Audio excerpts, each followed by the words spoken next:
And we back. You already know who it is. It's the one Sule, former D1 football player, certified personal trainer, strength specialist, and nutritionist. But with all that being said, let's get into the video. This is how you can have a real social life while working out. Because y'all, look, earlier in my life, you know, I've always loved fitness. Like, truthfully, at the end of the day, I'm just a dude that loves to work out. I love to train. I love to be fit. I love to just work out, move my body around, and just, you know, improve and become the best version of myself I can be. And this is some advice that I really wish I had had when I was younger, because a lot of times when I was coming up, it's like, you know, you be working out and you might miss out on like going out, or you might miss out on doing something fun with your friends because you want to lock in the gains and you want to, you know, make sure that you're doing whatever's healthy. But look, at the end of the day, true growth comes when you're actually living life. You can't just be locked in the gym all day. You can't just be running around all day. Like, you got to go out and actually live life, because that's where you actually learn stuff. So this is just some ways that I wish, some techniques I wish I knew when I was younger, so that way I could have balanced my social life and my workout life way easier. So the first one being full body workouts. It always comes back to full body workouts, y'all. The thing that's so good about full body workouts is that you only need 3 workouts a week. 3 workouts a week in order to get all the work that you need in. So that means you can go Monday, Wednesday, Friday. Now you have Friday night and you have the entire weekend to enjoy yourself. You go take a little mini vacation, go out with your friends, just go out, have a date, just do whatever you gotta do. You have way more time, not to mention you maximize growth because you hit the muscle more frequently, you apply more volume, you get bigger, you just look better, y'all. Like, I don't really know how else to put it. So just start doing full body workouts. It's gonna save you way more time while also getting you more gains. Number 2, fasting. So fasting is pretty much the same thing. It's going to save you time, but it's also going to give you more leeway in your diet. So think about it this way. When you're fasting, this means that you're eating in a smaller eating window. Instead of eating from like, you know, 7 a.m. to 9 p.m., you're going to eat from like 12 p.m. to 6 p.m. So now you only have 6 hours to eat. During the 6 hours, you know, you eat your normal calories and all that. Now, outside this window, what happens is your body goes into a state of autophagy. It goes into a state of burning fat. It starts running off fat. You go into a mini ketosis. This means you'll be burning fat, which means that it'll be way easier to stay lean and whatnot. So when you do go out with your friends, if you do go out and drink alcohol, if you do go out and have like some chili cheese steak fries or whatever, like a big ass breakfast burrito, it don't matter. You're gonna be fine, because your body is gonna, you know, it's gonna have time to digest the food, essentially, because it's gonna be burning all that fat. It's gonna be burning all those calories. So you don't have to worry about that.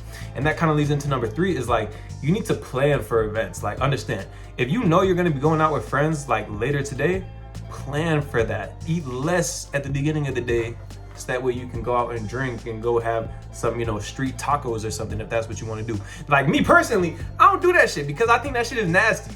I don't like eating the seed oils and all that nasty shit. I'm good off that, baby. I'm good off that. I don't fuck with like eating unhealthy and all that, because it's too many downsides to that. Fucks up your skin. It's unhealthy. It's just like you gonna feel like slow and lethargic, brain fog. Like, you're just gonna look bad. In the long run, it's really not worth it. But I understand, y'all gotta get your feeling, whatever. I'm not here to judge, even though I'm silently judging you. But you get the point. So yeah, if you gonna eat unhealthy, or if you gonna drink later on in the day, then plan ahead. Like me personally, I'm not gonna lie, I drink every now and then. Like, I'll admit to that. I like to have a good time. But yo, so I was drinking last week, but I knew I was gonna drink that day. So what I did is I ate way less food than I normally would. Like, I only had like a couple of dates. I had some eggs, and that was all I had that day. That way, later on in the day, I was able to drink without feeling guilty, without feeling bad. And also, I woke up the next day, I had abs. You see what I'm saying? You gotta plan ahead. See, that's the issue with y'all. You only thinking for the moment. I'm thinking for today, tomorrow, next week, next month, next year. You know what I'm saying? You gotta plan ahead for these things. So just be smart with it. If you got an event coming up, you know you're gonna overeat, you know you're gonna be eating unhealthy, you know you're gonna be drinking, plan ahead. Act accordingly. Eat a little less. Have some self-control. Simple as that. Number 4 is like, if you really, I wouldn't recommend this route, but you might just have to change friends, quite honestly. If you're just finding yourself not being able to make any progress, if you're, you know, constantly overeating, if like, you know, weight's going up on a scale, you're getting weaker in the gym or something, you're not getting faster, like cardio's going down, like, yo, you might just need some new friends, because clearly you and your goals and your friends don't really align. It's not working out. Y'all, you know, they're going this way, you're going that way. So you're gonna probably have to cut them off. But chances are you don't need to do this. You just need to communicate with your friends. Like, if you're trying to like lose weight and they're always eating chips and Takis and shit and just unhealthy food around you, just be like, yo, like, you know, I'm trying to lose weight. Like, if you cannot eat that around me, it would really help me because, you know, it helps with the self-control and the discipline. I don't want to be tempted to eat that food. And, you know, they probably gonna be like, yo, like, nigga, what? Like, I'm gonna be real. They probably gonna be like, nigga, what are you talking about?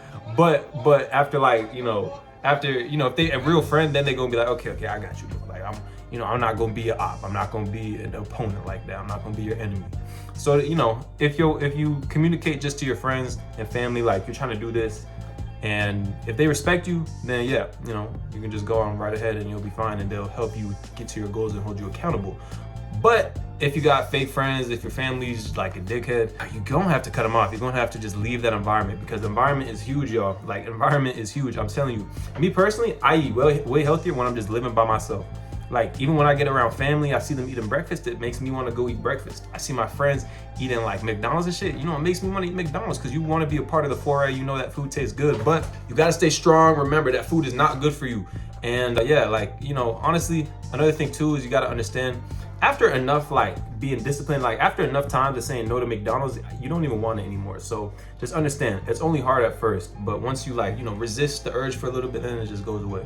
So you ain't even got to worry about that. And number 5, the last thing that you can do in order to have a social life while still being fit is just do the right thing most of the time. Let's be real. Unless you're in college, unless you're like super young, you're not going to be hanging out with your friends every single day, every moment of every day. That means that on the days when you're not hanging out with them, make sure you're doing the right things. Make sure you're going to the gym, make sure you're running, make sure you're fasting, make sure you're eating healthy, getting your sleep. So that way, you know, if you're regularly getting 8 hours of sleep, regularly going to the gym, regularly eating healthy, regularly fasting, one day of drinking alcohol, one day of eating Burger King or Wendy's or Chick-fil-A or Cane's is not gonna do nothing to you. So just do the right thing. You know, the 80-20 rule, you know, you get 80% of the results from 20% of the things you do. Just apply that to this. If you eat healthy 80% of the time, you can afford to eat unhealthy 20% of the time. Now, if you like me and you a real one, it's gonna be like 99-1, you know, do the right thing 99% of the time, only eat unhealthy 1% of the time. Yeah, stay disciplined. Anyways, y'all, that's all for the video, y'all. If you want a 30-day transformation to become athletic and aesthetic, top link in the bio below. Help me move out my mom's house, you know what I'm saying? You know what I'm saying, y'all? I ain't trying to live here forever. Help me. But yo, but seriously though, I really do appreciate y'all for watching the video. It's the one, Sule. You know, thanks for just taking the time out your day to watch this. Stay up and stay blessed. I'm out. Adooski.